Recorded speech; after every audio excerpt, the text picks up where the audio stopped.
A significant proportion of adults over the age of 50 report chronic musculoskeletal stiffness and a progressive reduction in functional range of motion. Common complaints include sensations of hip tightness, lower back rigidity, and limited lasting relief from conventional stretching routines. These complaints are often attributed to the normal processes of biological aging. However, an expanding body of evidence from physical therapy, kinesiology, and evolutionary biology emphasizes that many of these problems are substantially exacerbated by the constraints of modern sedentary lifestyles. The human musculoskeletal system evolved to accommodate a broad spectrum of dynamic, varied, and multiplanar movements.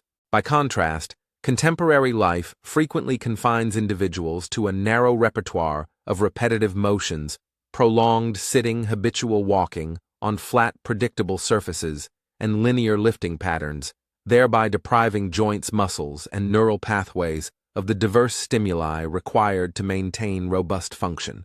Over years and decades, this restricted movement diversity can lead to the gradual attenuation or loss of fundamental motor patterns. Abilities that are commonly taken for granted, such as deep squatting, a coordinated crawl, or the capacity to rotate the thoracic spine, can become dormant. As these patterns are used, less often joint stiffness increases, muscle length-tension relationships change, and neuromuscular coordination declines. This degenerative process is well summarized by the principle of use it or lose it, describing how neural circuits and musculoskeletal tissues adapt to the demands placed upon them when certain patterns are neglected. The systems that support them diminish in responsiveness and capacity. Importantly, contemporary research in neuroplasticity and exercise physiology provides an optimistic counterpoint. The human body retains a notable capacity to relearn and restore foundational or primal movements, even in later life. By deliberately reintroducing movement patterns that challenge the musculoskeletal and nervous systems across multiple planes of motion, individuals can work to recover mobility, rebuild functional strength, and enhance overall physical resilience. Reacquisition of these basic patterns is not merely an aesthetic or performance goal. It has practical relevance for daily tasks, such as rising from a chair, ascending stairs, carrying groceries, and safely negotiating uneven terrain. This report examines 5 such foundational movement patterns, here referred to as the deep squat flow, the kick through, the beast hold crawling, and the 90-90 hip flow. For each pattern, the subsequent discussion considers the biomechanical context and rationale, provides a thorough step-by-step guide to execution, describes sensible modifications for varying ability levels, and outlines commonly reported benefits, particularly for older adults seeking to restore function and reduce stiffness. The overall aim is to offer a neutral, evidence-aware overview of how these movements may function together as a practical system to address pervasive issues of stiffness and functional decline in aging populations. Background and principles. The approach advocated here rests on several complementary principles that shape how the 5 patterns should be practiced: movement variety, progressive exposure, motor learning, and pain-informed progression. And movement variety exposes tissues and neural circuits to different loading patterns and velocity demands, reducing the risk that a single repetitive pattern will dominate and create imbalances. Encouraging multiplanar movement preserves joint health by distributing stresses across different structures rather than repeatedly loading the same tissue interfaces. Progressive exposure refers to the careful incremental increase in range time under tension or complexity, so that adaptation outpaces tissue irritation. Progression is guided by observable markers, quality of movement, pain response, and capacity for subsequent sessions, rather than arbitrary numerical goals. Motor learning emphasizes frequent technically focused practice with feedback, self-monitoring mirrors video, or a partner to promote efficient, economical movement patterns. Short, frequent sessions tend to produce more reliable improvements in skill acquisition than occasional lengthy sessions. Pain-informed progression recognizes the difference between transient muscular discomfort and pain that signals tissue overload or injury. The former can be expected with novel activity, while the latter requires pause and assessment. Establish clear, tolerable ranges, e.g. Mild stretching discomfort is acceptable. Sharp shooting or deep joint pain is not. Before beginning any movement, regimen a brief general warm-up is recommended to increase local temperature, joint, synovial fluid viscosity, and neural drive. This can be as simple as 3 to 5 minutes of gentle walking, marching in place, or rhythmic arm swings. Breathing and posture cues should be introduced early. Diaphragmatic breathing, a gentle brace of the core, not a forced valsalva, and scapular packing support safer expression of movement. When practiced regularly and with attention to these principles, the 5 movement patterns discussed below can serve both as rehabilitation adjuncts and as general maintenance for healthy aging. 1. Deep squat flow. Purpose and context. One foundational pattern examined here is the deep squat flow, which serves primarily to restore mobility in the ankle, knee, and hip complex, while training balance and lower body coordination. The deep squat, sometimes termed the resting squat or colloquially the third world squat, remains an everyday posture in many cultures across Asia, Africa, and South America, where it is used for resting, working at ground level, and social interaction throughout life. From a biomechanical standpoint, the ability to perform a deep, full-range bodyweight squat is an integrative indicator of healthy and functional lower extremity and spine mechanics. Successful performance of this posture requires sufficient ankle dorsiflexion, the capacity to draw the top of the foot toward the shin-knee flexion and hip flexion, coordinated with an ability to maintain an appropriate torso orientation and spinal neutrality. In many Western settings, habitual reliance on chairs has largely eliminated the need to enter and sustain a deep squat, contributing over time to shortened calf musculature, tightened hip flexors, and relative weakening of the gluteal complex. A persistent but often mistaken belief holds that squatting below a 90-degree knee angle damages the knee. However, when performed correctly and with body weight, only deep squatting can instead load and thereby strengthen the muscles and connective tissues that support the knee, principally the quadriceps, hamstrings, and surrounding ligaments. Avoiding these ranges of motion altogether can leave the joints less adaptable, which increases vulnerability when an unexpected deep bend is required in daily life. The deep squat flow is designed both to safely reintroduce the range and to do so progressively, emphasizing control and habituation rather than forceful or rapid attainment of depth. Execution step by step. 1. Set up stand with feet approximately shoulder width apart or slightly wider. Orient the toes either straight ahead or turned slightly outward according to what is most comfortable for the individual's hip anatomy. Engage the core lightly. Imagine zipping the abdomen gently to protect the lumbar spine without holding breath. 2. Initiate the descent by sending the hips back while simultaneously bending the knees. Think sit back and down rather than purely folding at the hips. Keep the torso relatively upright with a neutral spine, chest lifted but not flared. Track the knees over the toes without forcing them inward or outward. 3. Heels. If heels lift as depth increases, accept that early on and use regressions below. Strive over time to maintain contact of the heel with the ground to promote ankle dorsiflexion. 4. Support contact. At the lowest comfortable point, seek a supportive contact. Hands may rest on a sturdy chair, countertop the thighs, or on the floor via fingertips or palms. This support allows the lumbar and hip musculature to relax slightly and permits the joints to settle incrementally into a deeper range without forcing them. 5. Rocking. From that supported base, gently rock from side to side for 10-15 seconds, shifting weight deliberately toward each heel and then toward each forefoot. This rhythmic motion encourages hip opening and ankle mobility while preserving spinal length. 6. Forward, fold, unload. After the supported rocking press through the feet to lift the hips into a forward fold, allowing the knees to straighten to a degree that produces an accessible stretch in the hamstrings and calves while the hands remain on the support surface. Breathe slowly. 7. Reset. Bend the knees and return the hips to the deep squat. This cycle descent, supported rock forward fold, and return constitutes 1 repetition. Perform 3-5 repetitions per set with 1 to 3 sets depending on capacity. Breath and tempo. Adopt a slow and controlled tempo.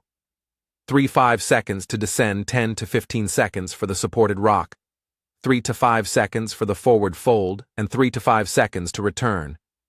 Breathe diaphragmically throughout. Inhale to prepare exhale during active transitions if helpful for timing.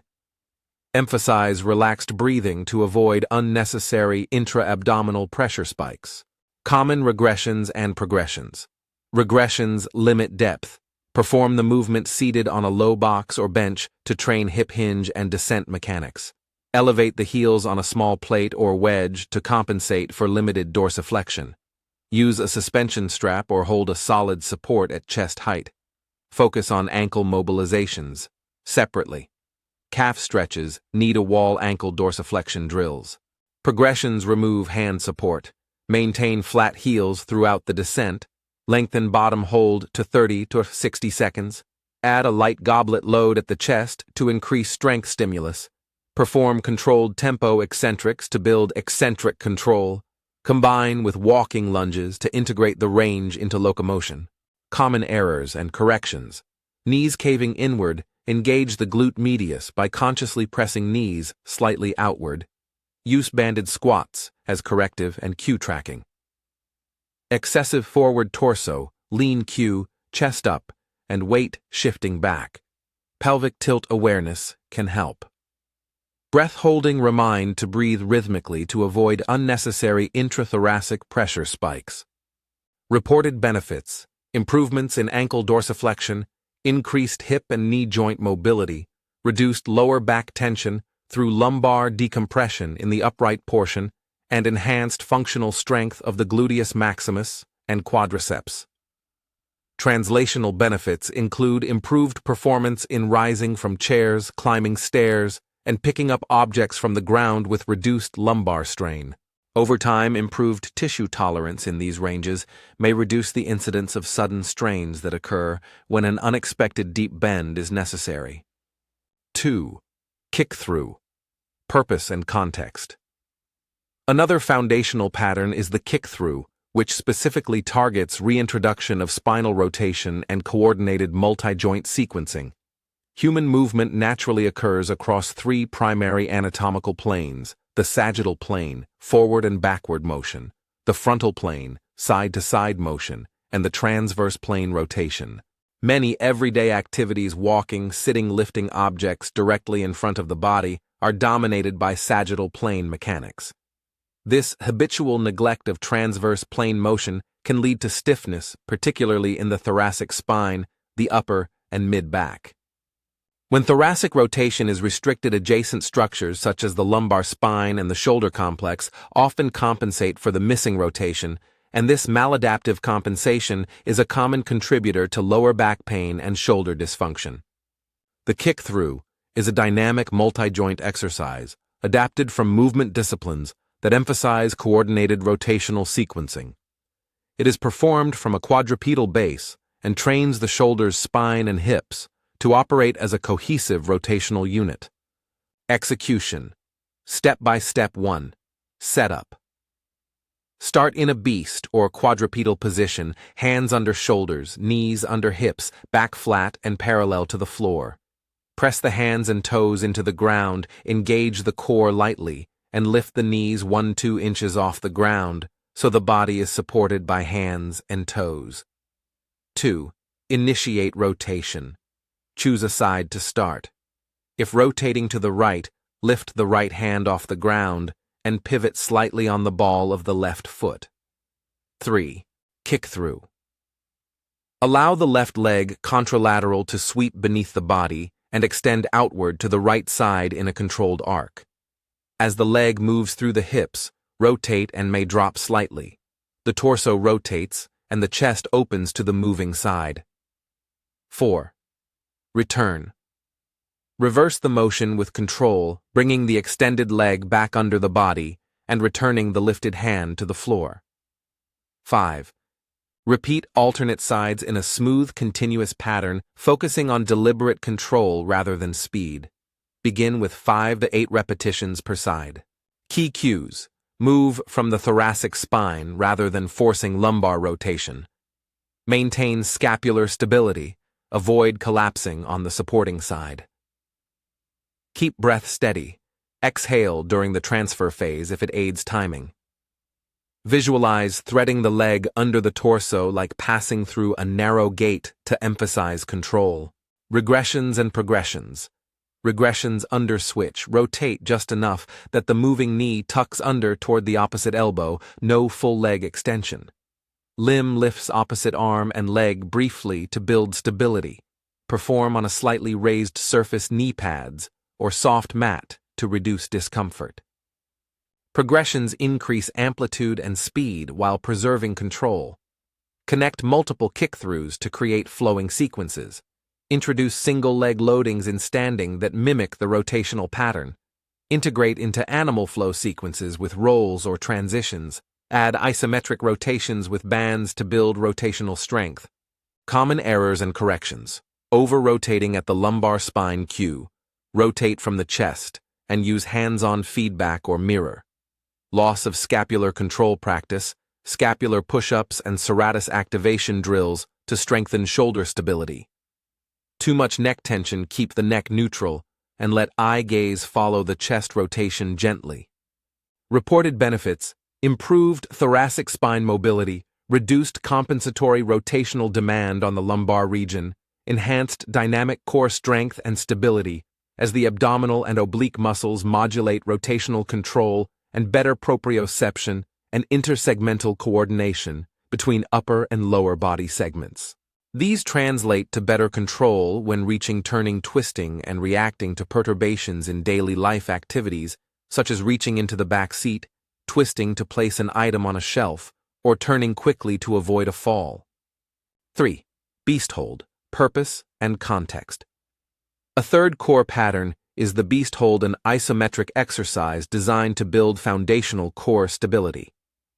Contemporary understanding of the core extends beyond the superficial rectus abdominis to encompass a circumferential three-dimensional system: the transverse abdominis, the diaphragm, the pelvic floor, and the deep spinal stabilizers, such as the multifidus. Together, these structures function as a pressurized canister that generates intra-abdominal pressure, stabilizes the spine and pelvis, and provides a secure platform from which the limbs can generate force.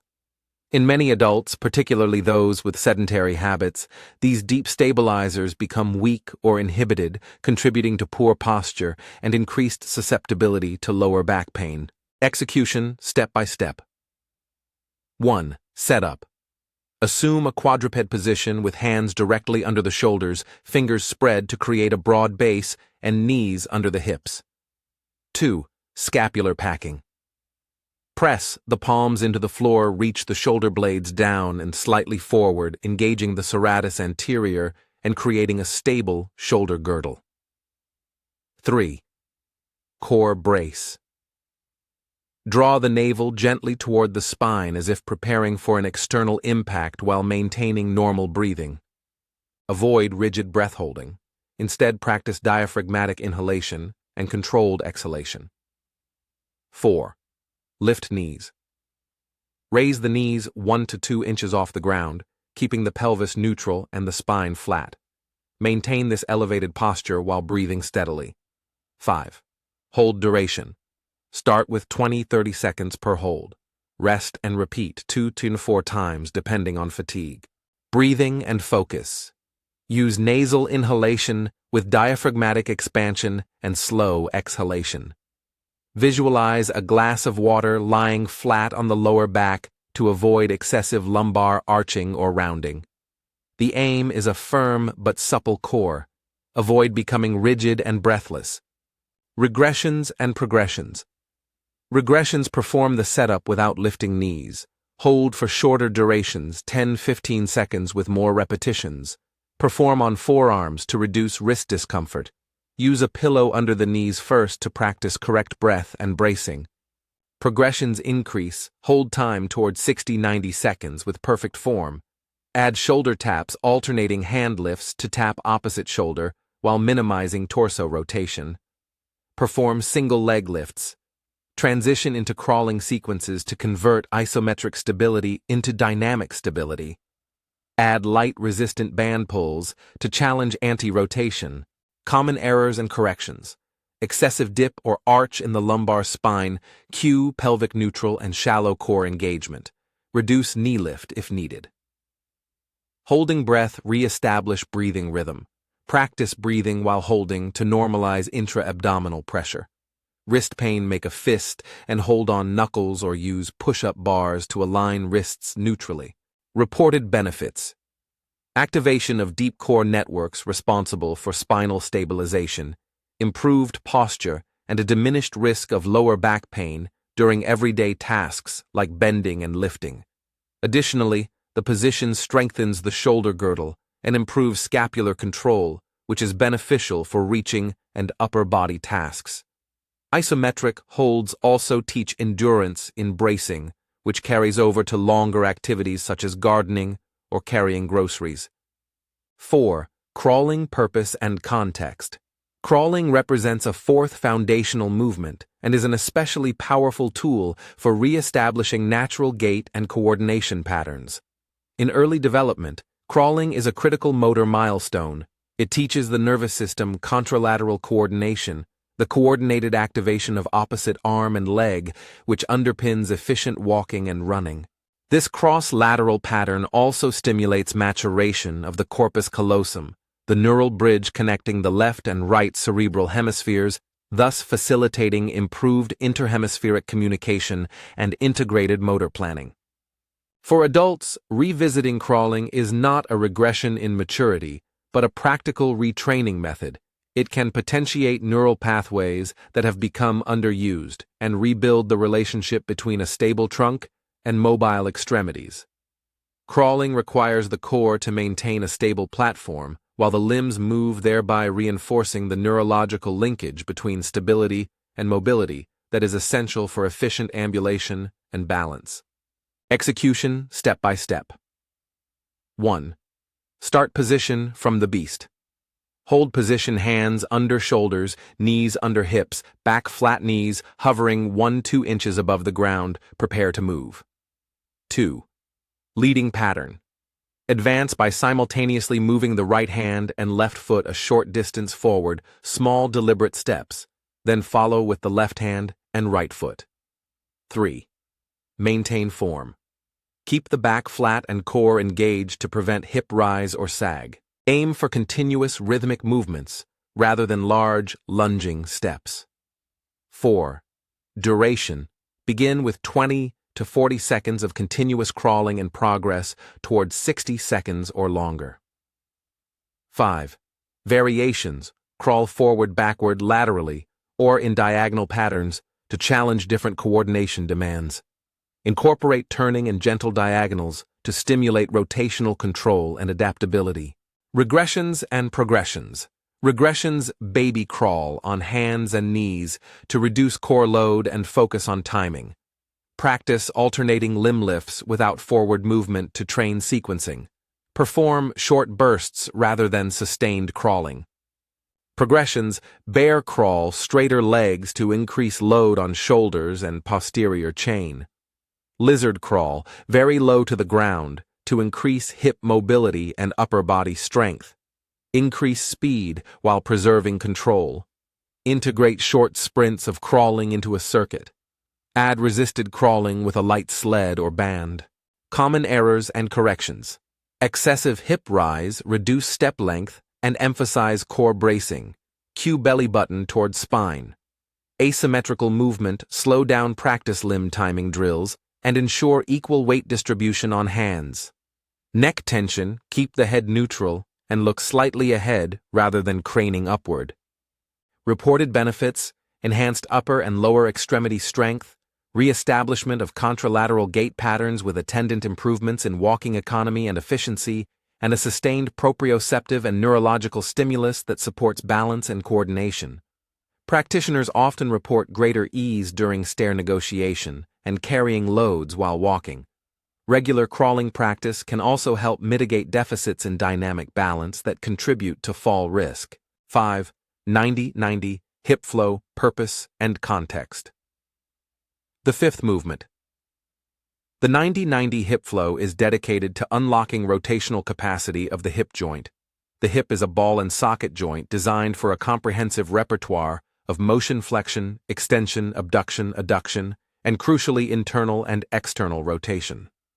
Extended periods of sitting place the hips in chronic flexion and neutral rotation, which over time diminishes rotational function, particularly internal rotation. When hip rotation becomes limited, the body frequently seeks rotation elsewhere, often imposing abnormal torsional stress on the lumbar spine and the knees. These compensatory strategies can contribute to chronic low back and knee pain. The 90-90 hip flow is a slow, deliberate drill that restores both internal and external rotation while training the body to separate motion at the hips from pelvic or lumbar movement. Execution, step by step. 1. Position. Sit on the floor with the front leg bent at a 90-degree angle in front of the torso, shin roughly parallel to the pelvis, and the rear leg bent at 90 degrees out to the side, creating a mirrored arrangement where the front hip is externally rotated and the back hip is internally rotated. Maintain an upright torso and a neutral pelvis. 2. Transition. Lift the knees slightly and rotate both legs simultaneously until they land in the mirrored configuration on the other side. Focus on initiating movement from the hips, not by flopping the torso or twisting the lumbar spine. 3. Strength element. From the top of the transition, press through the shin of the front leg and engage the gluteal muscles to rise into a tall, kneeling posture. Pause to feel glute activation, then lower back down with control. 4. Repetitions: perform 5 to 6 transitions and hip lifts per side, initially working symmetrically. Regressions and progressions. Regressions: sit on a folded blanket or yoga block to elevate the pelvis if hip flexion is limited. Keep hands behind the pelvis for support to reduce core demand. Shorten the range of rotation and focus on smoothing the motion. Progressions: perform transitions without hand support. Increase the speed of transitions while maintaining control. Convert the top position into a standing 90-90 get-up for integrated balance and power. Add isometric holds in end ranges to improve tissue tolerance. Include resisted internal-external rotation with a band. Common errors and corrections. Rotating the lumbar spine instead of hip skew to feel the motion at the hip joint. Place hands on pelvis to sense pelvic stability. Elevation through the shoulders: ensure upright ribcage and avoid shrugging. Employ scapular packing. Pain in the hip joint during deep rotation: reduce range, and consult a clinician if pain persists. Reported benefits: restored internal and external hip rotation, reduced compensatory rotational stress on the lumbar spine and knees, and enhanced gluteal activation muscles frequently underactive in sedentary adults. Improved hip function translates to greater stability and power for practical tasks such as climbing stairs, rising from seated positions, and performing rotational tasks with reduced compensatory strain. Programming and practical application. When considering these 5 movement patterns as a coherent program, several caveats and contraindications merit emphasis.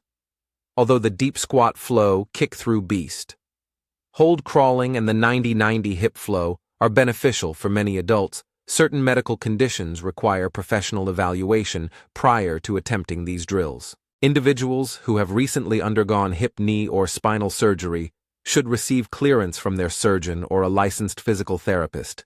Persons with severe inflammatory arthritis, recent joint replacements diagnosed, femoroacetabular impingement (FAI), advanced spinal stenosis, or other specific orthopedic or neurological diagnoses, should consult with an appropriate clinician to determine whether these movements are advisable and how they might be adapted.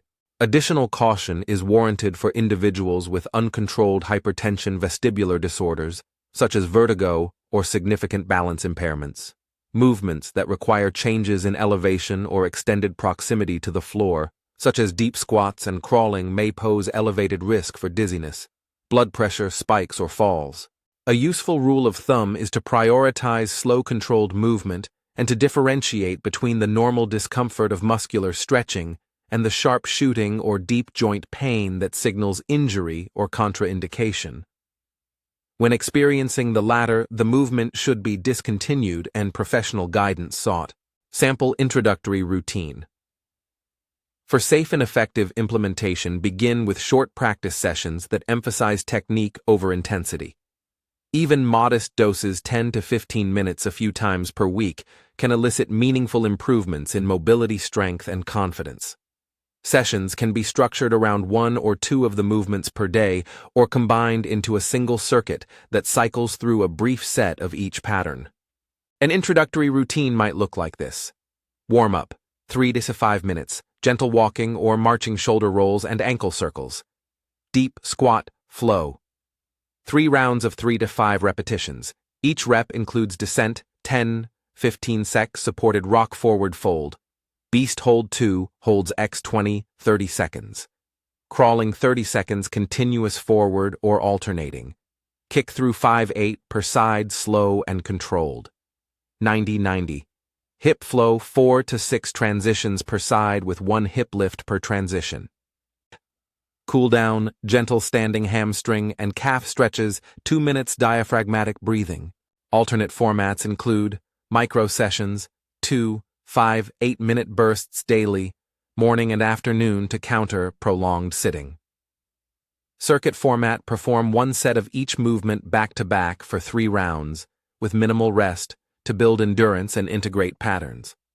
Skill-focused days dedicate a session to practice a single pattern in greater depth, e.g. ankle mobility and squat mechanics for 15-20 minutes. Progression timeline and tracking. Progress tends to be individual. However, consistent practice over 4 to 8 weeks often produces noticeable improvements in mobility and comfort for many adults. Track progress by objective measures such as ability to maintain heels on the ground in the deep squat for longer holds, increased range in ankle dorsiflexion, knee-to-wall test distance, reduced difficulty in completing 90-90 transitions, increased hold times in beast hold without form breakdown, smoother, longer duration crawling sequences without hip rise. Regular reassessment every 4 to 6 weeks helps guide progression and identify persistent limitations that might require focused intervention. Addressing common barriers. Time short. Frequent sessions, 5-15 minutes, daily yield better motor learning than infrequent long sessions. Floor access. If getting to the floor is difficult, begin with seated or standing regressions that approximate the movement pattern, hip internal-external rotations, while seated half squat holds with support. Motivation. Integrate movements into daily routines. Perform a deep squat flow before cooking a beast hold, before reading, and a 90-90 flow after sitting for prolonged periods. Fear of pain. Use conservative regressions and prioritize pain-free ranges. Seek professional guidance for persistent or worrisome pain. Environmental constraints. Use a sturdy chair, countertop, or wall for support. Place a mat or folded towel under knees for comfort. Case vignettes. Illustrative. Mrs. A, 62. Office worker after 8 weeks of practicing the deep squat flow 3 times per week and daily 90-90 transitions, she noticed improved ease rising from low chairs and reduced morning hip stiffness. Heels to ground time increased, and she began adding light goblet squats for strength. Mr. B, 69, retired landscaper. Chronic thoracic immobility caused him to compensate with lumbar twisting. Integrating kick-throughs twice weekly and daily scapular mobility work reduced tension and improved his ability to rotate when reaching behind to lift light objects without back pain. Ms. 57, recently sedentary, reported poor balance and gait efficiency. A program emphasizing beast holds, crawling progressions, and 90-90 mobility led to improved confidence in walking on uneven terrain and reduced reliance on a cane for short distances. These vignettes illustrate the diversity of starting points and outcomes. Individual timelines and gains vary, but are typically aligned with consistency and appropriate scaling. Integration with other modalities. These primal movements complement other interventions such as targeted strength training, cardiovascular conditioning, and therapeutic modalities prescribed by clinicians. For example, adding glute strengthening exercises bridges single-leg deadlifts can synergize with 90-90 work. Ankle mobilizations and calf eccentric strengthening support progress in the deep squat. Balance training, vestibular rehabilitation, and proprioceptive drills reinforce the neural elements addressed by crawling and rotational work. Periodic assessments by a physical therapist or qualified movement professional can help individualize regressions, progressions, and ensure safe integration with existing rehabilitation plans. Neurological and behavioral benefits. Beyond the mechanical and structural improvements, there are important neurological and behavioral benefits to reintroducing these primal movements. Patterns like crawling and rotational sequences enhance interlimb coordination and proprioceptive acuity, while isometric holds such as the beast hold refine breath control and intra-abdominal pressure regulation. These adaptations support safer performance of activities of daily living and can foster a subjective sense of greater bodily awareness and confidence in movement, a psychological benefit that reinforces continued engagement. The process of relearning movement also supports motor cortex engagement and complex coordination, which may have ancillary cognitive benefits through improved attentional control and task switching during complex physical tasks. Contraindications, precautions, and red flags. While generally safe when scaled appropriately, specific circumstances warrant caution or professional input. Recent joint replacement or joint infection. Unstable cardiac conditions or uncontrolled hypertension. Acute inflammatory flare-ups, e.g., gout-active rheumatoid arthritis with pain and swelling. New onset of radicular pain, progressive neurological deficits, numbness, weakness, or bowel, bladder dysfunction, seek urgent assessment. Severe osteoporosis with a history of fragility fractures, avoid high-torque positions and consult a clinician. Differentiate expected soreness, mild transient muscle soreness that peaks 24 to 48 hours after new activity from signs of injury, sharp localized joint pain, sudden swelling or functional loss, require stopping the exercise and consulting a clinician. Practical equipment and environment. Little equipment is required. Useful items include a thick exercise mat for knee comfort, a low step or block for regressions, a small rolled towel or wedge for heel elevation push-up bars, or parallettes to protect wrists, and a sturdy chair or countertop for support during squatting practice. A mirror for visual feedback and a timer for structured holds can assist adherence and form monitoring. A safe, uncluttered floor space with non-slip surface reduces fall risk. Wear comfortable clothing that allows unrestricted hip and shoulder motion. Long-term maintenance and variability. Once baseline competence is established, maintain these patterns with 2 to 4 short sessions per week and vary stimulus to avoid adaptation plateaus. Combine with general strength training twice weekly and low-impact aerobic exercise such as walking, cycling, or swimming for cardiovascular health. Periodically revisit regressions to reinforce technical fidelity and reduce re-emergence of stiffness. Periodic skill days where one pattern is practiced in greater depth help refine technique and address lingering limitations. Summary and concluding remarks. The decline in mobility and the increase in chronic stiffness that many adults over 50 experience are not invariably determined solely by the passage of time. Rather, they are frequently the consequence of a lifestyle that has systematically removed the varied multiplanar movements the human body evolved to perform. The 5 primal movement patterns described here, the deep squat flow, the kick through the beast hold crawling, and the 90-90 hip flow, constitute an integrated approach to reclaiming essential components of movement capacity. Collectively, they address lower body mobility, rotational ability, foundational core stability, coordinated gait patterns, and targeted hip joint function.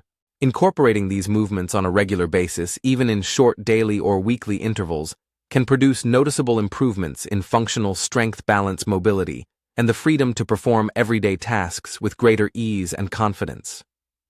The salient benefit extends beyond the exercises themselves. It is realized in how restored capacity translates into daily life, standing up from a chair without hesitation, bending and lifting with reduced fear of back pain, navigating stairs with steadiness, and maintaining independence in routine activities. The human body retains a profound and lifelong ability to adapt and improve. By systematically reintroducing these foundational movement patterns and respecting the principles of progressive challenge and careful form, individuals can stimulate that adaptive capacity and foster a stronger, more mobile, and more resilient physical self. Appendix Quick Reference Cues: Deep squat flow feet, hip to shoulder width, chest up, sit back, heels down, 3 to 5 reps per set. Kick through beast base knees hovered, rotate through thoracic spine, 5 to 8 per side. Beast hold quadruped scapular pack knees, off 1-2 in 20-60 sec holds. Crawling small steps, contralateral limbs flat back, 20-60 sec. 90-90. Hip flow, alternate 90-90 positions, move from hips 4-6 transitions per side. When uncertainty exists about how to implement these movements, safely seek instruction from a licensed physical therapist, qualified movement coach, or other appropriate clinician who can provide individualized assessment and progression.